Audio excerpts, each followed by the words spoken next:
Hello everyone.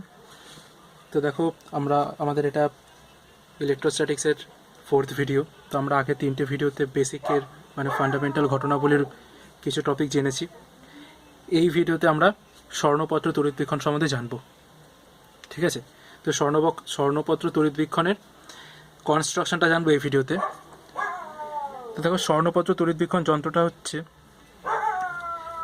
ধরো কোনো একটা বস্তু, সেটা তড়িতাহিত, ঠিক আছে?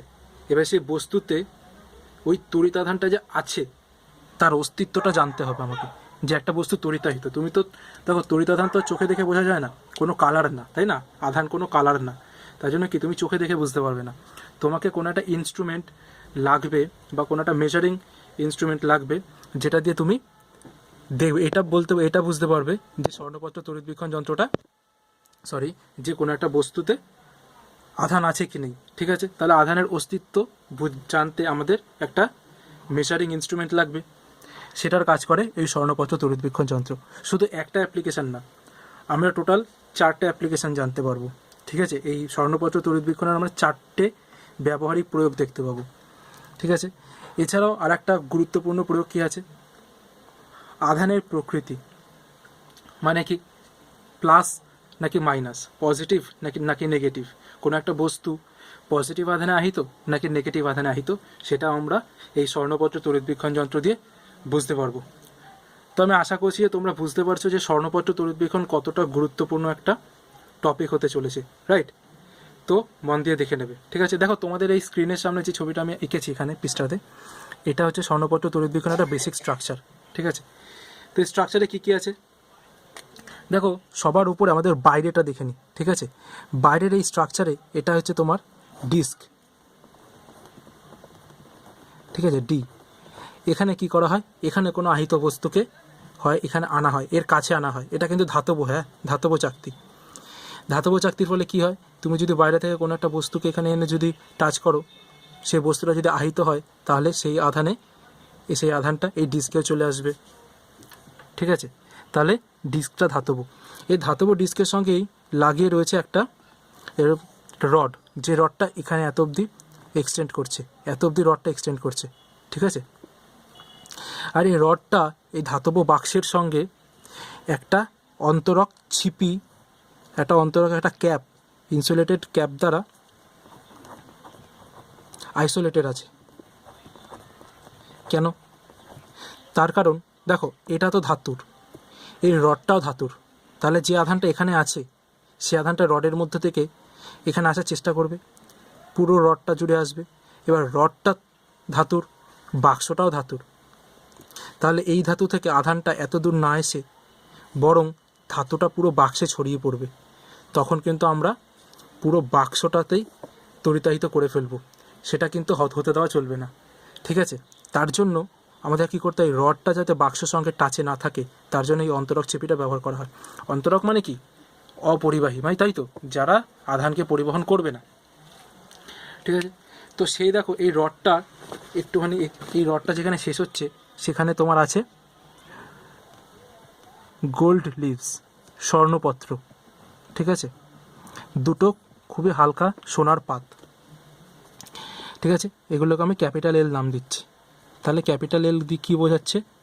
স্বর্ণপত্রগুলো বোঝাচ্ছে, ঠিক আছে? এল, দুটো স্বর্ণপত্র আছে, রাইট?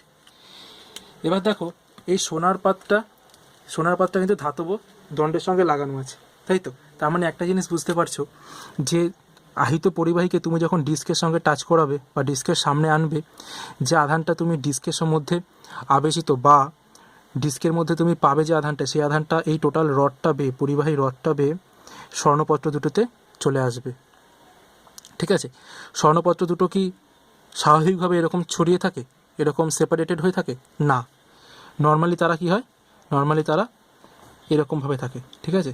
রডের সাথে এরকম লেগে থাকছে, এটা ধরো রড, ঠিক আছে? এটা ধরো বাক্সটা, তাহলে এরকমভাবে তারা লেগে থাকবে না, এরকমভাবে স্ট্রেট হয়ে থাকে। কিন্তু এটা একটা স্পেশাল কন্ডিশনে হয়, সেটা আমরা ফার্দার পড়বো। আমি জাস্ট রিপ্রেজেন্টেশন, মানে একটু বোঝানোর জন্য, রিপ্রেজেন্ট করার জন্য আমি এরকমভাবে এঁকেছি, ঠিক আছে? এবার দেখো, এই সোনার পাত মানে পত্র দুটোর পাশে কি আছে, এই যে বাক্সটা বললাম, এই বাক্সটার সামনের দিকটা আর পেছনের দিকটা কাঁচ দিয়ে তৈরি হয়, যাতে কি হয় দুদিক থেকেই এই জিনিসটাকে দেখা যায়। ঠিক আছে, তাই জন্য দেখো আমি সামনে আর পেছনের দিকটা ততটা ঢেকে রাখিনি, রাইট, ফাঁকা আছে। এবার দেখো, ধরো তুমি কোনো কারণে এটা তো নিশ্চয়ই খুলতে টুলতে হবে কাচের বাক্সটাকে, এটাকে মেনটেন করার জন্য। তখন ধরো যে বায়ু ঢুকে গেল, সে বায়ুতে ধরো জলীয় বাষ্পপূর্ণ বায়ু ঢুকে গেছে, মানে বায়ুটাতে ধরো জলীয় বাষ্প রয়ে গেল। তখন জলীয় বাষ্প কী হবে, আমরা জানি কি জলীয় বাষ্পপূর্ণ বায়ু তড়িৎ পরিবহনে সক্ষম, তাই তো? তখন কিন্তু একটা ড্যাম্পিংয়ের একটা সিচুয়েশান ক্রিয়েট হবে। সেটার থেকে রক্ষা করার জন্য এখানে একটা পাত্রের মধ্যে CaCl2, ঠিক আছে, CaCl2, ক্যালসিয়াম ক্লোরাইড, কি বললাম নামটা, ক্যালসিয়াম ক্লোরাইড। ক্যালসিয়াম ক্লোরাইডের কাজ কি, জল শোষক। তাহলে জল শোষক হিসেবে মানে বাতাসে যত, এই বাক্সের ভেতরে বায়ুতে যত জলীয় বাষ্প থাকবে সবটাকে শুষে নেবে এই পাত্রে রাখা জল শোষক হিসেবে রাখা CaCl2, ক্যালসিয়াম ক্লোরাইড। ঠিক আছে, এবার দেখো এই দুটো স্বর্ণপত্রের পাশাপাশি দুটো টিনের পাত রাখা হয়। ঠিক আছে, এটা ছোটো হাতের টি দিয়ে আমি লিখছি, ছোটো হাতের টি দুটো আছে, এগুলো কি টিনের পাত, টিনের পাতলা পাত। ঠিক আছে, এই টিনের পাত দুটো কী করে, টিনের পাত দুটো দেখবে যখন আমি ব্যবহার পড়াবো, মানে স্বর্ণপত্র তড়িৎবিজ্ঞানের ব্যবহারিক প্রয়োগ পড়াবো, তখন দেখবে যে এই টিনের পাত দুটো হেল্প করবে এই স্বর্ণপত্র দুটোর বিস্ফোরণগুলো বাচ্চে এই ছড়িয়ে থাকাটাকে আরও বেশি ছড়িয়ে দিতে, আরও বেশি সেপারেট করতে। ধরো এই টিনের পাত দুটো যদি না থাকে তাহলে ধরো এরকম সোনার পাত দুটো এরকম হয়, আর যদি থাকে তাহলে এতটা হবে, তাহলে বেশি পরিমাণে বুঝতে পারবে তুমি, তাই তো? খালি চোখে দেখে ভালো মতো বোঝা যাবে। তো টিনের পাত দুটো সেই হেল্পটা করবে। ঠিক আছে, আর এখানে দেখো এই যে দুটো সোনার পাত যে নিজেদের থেকে এরকম ছড়িয়ে রয়েছে, এটাকে একটা শব্দ এখানে বলা হয়, সেটা হচ্ছে বিস্ফোরণ, বিস্ফোরণ। ঠিক আছে, বিস্ফোরণ না, ঠিক আছে, নট ব্লাস্ট, ঠিক আছে, নট এক্সপ্লোড, বিস্ফোরণ। ঠিক আছে, উচ্চারণটা ঠিকমতো দেখে নেবে। তো স্বর্ণপত্রগুলো নিজেদের থেকে এরকমভাবে সেপারেট হয়ে যাচ্ছে, এটাকে আমরা বাংলায় কী বলবো, বিস্ফোরণ, রাইট। এবার একটা জিনিস মনে রাখবে যে আমরা যখন টেস্ট করতে যাব তখন দেখবে এই যে টিনের পাত দুটো কখনো কখনো কী করা থাকে, গ্রাউন্ড করা থাকে, আর্থ। ঠিক আছে, মানে কি এটাকে নিয়ে এটাকে আর্থে কানেক্ট করে দেওয়া হয়। ওকে, তো এরকম থাকে, এটা কিন্তু সবসময় থাকবে এমন বলছি না, এটা থাকতেই পারে। ওকে, এবার দেখতেই পাচ্ছ যে স্বর্ণপত্র তড়িৎবিক্ষণটা আঁকাটা বেশ অনেক কম্পোনেন্ট আছে, এটা নিয়ে তুমি যদি আঁকতে চাও তাহলে কিন্তু পরীক্ষার সময় খুব একটা ভালো মতো তুমি উত্তর লিখতে গিয়ে তোমার সময়টা চলে যাবে, বেশ ভালো সময় খেয়ে নেবে। ঠিক আছে, তো তার জন্য আমরা একটা সিম্পল রিপ্রেজেন্টেশন করব স্বর্ণপত্র তড়িৎবিক্ষণের, মানে সেই ছবিটা এঁকেই আমরা ব্যাখ্যাগুলো করব। এই ছবিটা সবসময় আঁকবো না। ঠিক আছে, যখন আমরা ব্যবহারিক প্রয়োগগুলো করবো তখন আমরা যে ছবিটা আঁকবো সেটা হচ্ছে এরকম ছবি আঁকবো। ধরো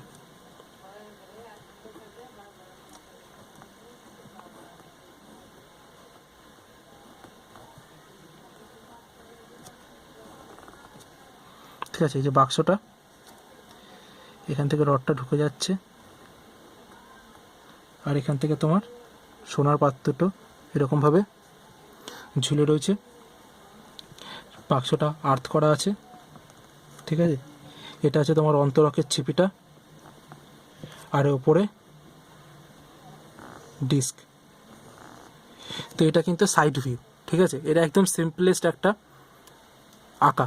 এটা আমরা যখনই কোনো ব্যাখ্যা করব, যখন আমরা ব্যবহারিক প্রয়োগটা দেখব, তখনই আমরা এই ছবিটার সাহায্য নেব। ঠিক আছে, তো টোটাল এটা হচ্ছে তোমার কনস্ট্রাকশন স্বর্ণপত্র তড়িৎবিক্ষণের। এবার এখান থেকে আমাদের কতগুলো পয়েন্ট জানার আছে, যে তড়িৎবিক্ষণ তো ঠিক আছে, কিন্তু স্বর্ণপত্র কেন, কেন আমরা সোনার পাত হিসেবে ব্যবহার করব, স্বর্ণপত্র বা এই দুটো পাতা হিসেবে কেন আমরা সোনার পাত ব্যবহার করব। ঠিক আছে, আমাদের ফার্স্ট পয়েন্ট হচ্ছে গিয়ে নোট নাম্বার, যে স্বর্ণপত্র তড়িৎবিক্ষণে স্বর্ণ ব্যবহৃত হয় কেন। দেখো, স্বর্ণপত্র তড়িৎবিক্ষণে স্বর্ণ ব্যবহার হয় কেন, আর রাদারফোর্ডের আলফা কণা বিচ্ছুরণ পরীক্ষাতেও সোনার পাত্রের মধ্য থেকে কেন আলফা কণাটাকে যেতে হলো, এই দুটোর কিন্তু লজিক একটাই। সেই লজিকটা কি, লজিকটা হচ্ছে, বলো, মনে আছে? হ্যাঁ, তো সোনার পাত ব্যবহার করার কারণ, সোনা ধাতুটা দিয়ে তুমি অনেক পাতলা পাত বানাতে পারবে।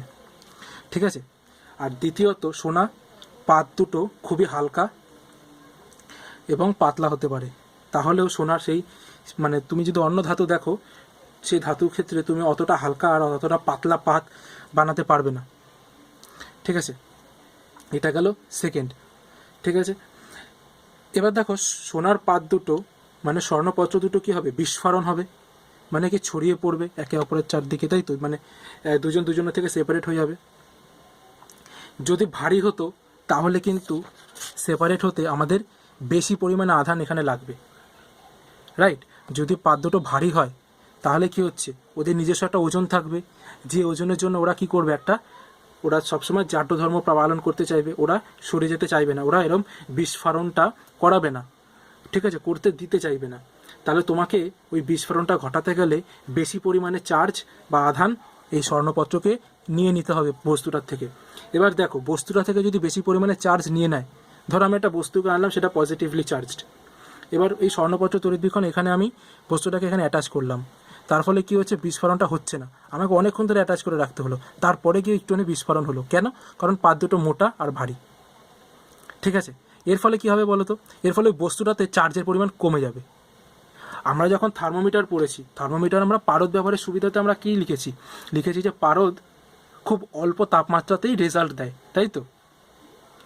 এর ফলে কী হয়, অল্প তাপমাত্রাতে রেজাল্ট দেওয়ার ফলে তার মানে কি, ও মানে পারদযুক্ত থার্মোমিটার বস্তু থেকে কম তাপ গ্রহণ করে। তাহলে বস্তুটা আলটিমেটলি যদি 100 ডিগ্রি সেন্টিগ্রেডে থাকে, তাহলে বস্তুটা কিন্তু 100 ডিগ্রি সেন্টিগ্রেডেই আছে, কারণ পারদ খুব সামান্য পরিমাণ তাপ নেবে, নিয়েই রেজাল্ট দেখিয়ে দেবে, রাদার দ্যান জল, রাইট। ঠিক এখানেও সেরকম, যদি বেশি পরিমাণে চার্জ নিয়ে নেয় তাহলে আমার বস্তুটাকে তো আহিত করার কোনো কারণই হলো না, তাই না। আমি এখানে টেস্ট করতে আসলাম একটা বস্তুকে, আমি চার্জ করতে পেরেছি কি পারিনি, ওই বস্তুটা এখানে এসে টেস্ট করতে গিয়ে এখানে এসে ডিসচার্জ হয়ে গেল, তাহলে আমার তো আলটিমেটলি লাভ কিছু হলো না। তুমি বুঝতে পারছো তো এই মানে আমার পয়েন্টটা বুঝতে পারলে তো। ঠিক সেই কারণের জন্য আমাদের পাতলা পাত ব্যবহার করতে হবে, পাতলা পত্র মানে স্বর্ণপত্রটা পাতলা হতে হবে। ঠিক আছে, একমাত্র সোনার পাত দিয়ে একমাত্র পাতলা ব্যবহার করা যেতে পারে, মানে বানানো যেতে পারে। ঠিক আছে, তো সেই জন্য আমরা স্বর্ণপত্র ব্যবহার করছি। ফার্স্ট যে হালকা তো হতেই হবে, তাহলে নাহলে বিস্ফোরণটা খুব একটা ইজিলি হবে না। আর দ্বিতীয়ত পাতলা হচ্ছে, রাইট। আর একটা হচ্ছে গিয়ে এই তুমি যে দেখো সোনার পাত কিন্তু বায়ুর সাথে কোনো রাসায়নিক বিক্রিয়া করে না। তুমি তো নিশ্চয়ই বায়ু শূন্য হয়ে ওরকম বিক্রিয়াটা করতে পারবে না, তাহলে আরও এক্সপেন্সিভ হয়ে যাবে না, রাইট। মানে তুমি একটা ইলেকট্রোস্কোপের দাম অনেক পড়ে যাবে ওটা মেনটেন করতে। তো বায়ুর সঙ্গে কিন্তু সোনা কোনো রকম রাসায়নিক বিক্রিয়া সহজে করবে না, তার ফলে কী হচ্ছে, নষ্ট হচ্ছে না, সোনার পাতটা নষ্ট হয়ে যাওয়ার কোনো চান্সই নেই। এই সব কারণের জন্য তুমি বলতে পারো যে স্বর্ণপত্র তড়িৎবিক্ষণে স্বর্ণ ব্যবহৃত হয়, অন্য কোনো ধাতু ব্যবহৃত হয় না। ঠিক আছে, তাহলে ফার্স্ট নোটটা বুঝতে পারলে, রাইট। নেক্সট নোটে লেখা আছে ধাতব বাক্সটিকে ভূমির সঙ্গে যুক্ত করা হয় কেন। দেখো যদি যুক্ত করা হয় কেন, আমি ছবিটাতে এখানে দেখো আর্থিং করে দিয়েছি, এখানেও দেখো আর্থিং করা আছে, এটা কিন্তু মেনটেন করতে হবে। ঠিক আছে, তার কারণ আর্থিং যদি না করো তাহলে দুটো জিনিস হবে, একটা হচ্ছে তুমি ডিসচার্জ করতে পারবে না। ডিসচার্জ মানে কি, ধরো এটাকে আমি একটা পজিটিভলি চার্জ ধাতুর সাথে এখানে এনেছি, তাহলে পুরো রডটা এখন পজিটিভলি চার্জ হয়ে গেছে, রাইট। এবার এরপরে আমি একটা বস্তু আনবো যেটা নেগেটিভলি চার্জ, কিন্তু আমি তো এখানে দেখতে পাচ্ছি এটা পজিটিভলি চার্জ আগের থেকে রয়ে গেছে, এখানে চার্জ এখনও রয়েছে, আর আমি ধৈর্য ধরতে পারবো না আর একটা বস্তুকে, কখন ওটা এমনি বায়ুতে ডিসচার্জ হবে, তারপর আমি আর একটা বস্তুকে নিয়ে এসে পরীক্ষা করব, অত সময় আমাদের হাতে নেই, আমাদের ফাস্ট কাজ করতে হবে। তার জন্য আমাদের কী করতে হবে, এই স্বর্ণপত্র তড়িৎবিক্ষণটা যেটা চার্জ হয়ে রয়েছে, চার্জড অবস্থায় রয়েছে, সেটাকে ডিসচার্জ করতে হবে, রাইট। তো ডিসচার্জ করতে গেলে আর্থিংটা বিশাল উপকারী, তোমাকে আর্থিং করে ডিসচার্জটা করতে হবে, এটা হচ্ছে ফার্স্ট।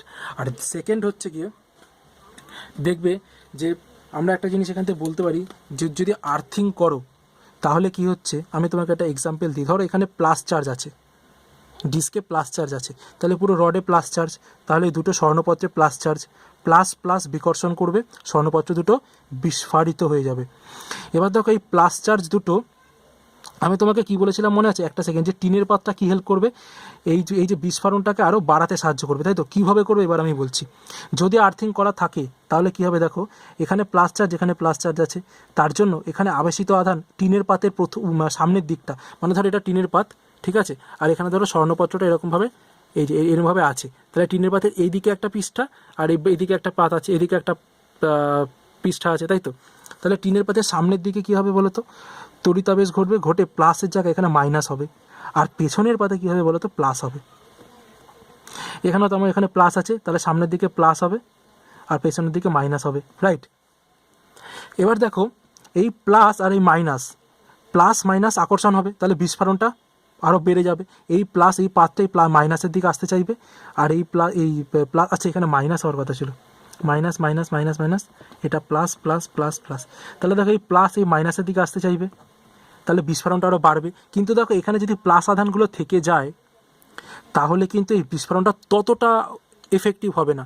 তুমি যদি এবার আর্থ করে দাও, এই যে আর্থ করে দিলে, তাহলে শুধু এই প্লাস আধানগুলো যেগুলো পেছনের পৃষ্ঠাতে আছে, পেছনের ব্যাক সাইডে আছে, ব্যাক সাইডে যে আধানগুলো আহিত হয়েছে সেগুলো আর্থ হয়ে চলে যাচ্ছে। তাহলে দেখো এই প্লাসকে বাধা দেওয়ার জন্য এই প্লাসগুলো আর থাকছে না, শুধু মাইনাসগুলো থাকছে। তার ফলে কী হচ্ছে, শুধু আকর্ষণ বলটাই কাজ করছে, বিকর্ষণ বল কোনো নেই। তার ফলে বিস্ফোরণটা আরও সুন্দরভাবে হবে। বুঝতে পারলে? তো এটা ছিল এটা। জল শোষক বস্তু রাখা হয় কেন বলেছি, জল শোষী নেওয়ার জন্য। পরিবর্তী তড়িৎ বিভব কি সম্ভব? মাপা যায় কি? একদম মাপা যায়, ঠিক আছে। ধনাত্মক হোক বা ঋণাত্মক হোক, আধান যাই হোক না কেন, যখন ধনাত্মক হবে, যদি এখানে প্লাস থাকে তাহলে তো এখানে প্লাসই হবে। যখন ধরো পরিবর্তী মানে কি, একবার প্লাস হচ্ছে একবার মাইনাস হচ্ছে, ঠিক আছে। যদি একবার প্লাস হয় তখন যদি বিস্ফোরণ হয়, কেন? কারণ দুটোতেই প্লাস হচ্ছে। মাইনাস হলেও বিস্ফোরণ হবে, কেন বলো তো? দুটোতেই মাইনাস থাকবে, ঠিক আছে। তাই জন্য পরিবর্তী বিভবও মাপা যাবে। তীব্রভাবে আহিত বস্তুকে স্বর্ণপদ্ধতি তড়িৎ বিজ্ঞানে খুব আনতে নেই কেন? এই ব্যাখ্যাটা আমরা পরের ভিডিওতে দেখে নেব, ঠিক আছে। তো এইটা হচ্ছে তোমার ব্যাখ্যা ছিল টোটাল। আই হোপ যে তোমরা বুঝতে পেরেছো। এর পরের ভিডিওতে এর ব্যবহারিক প্রয়োগ দেখবো, ঠিক আছে। চলো টাটা।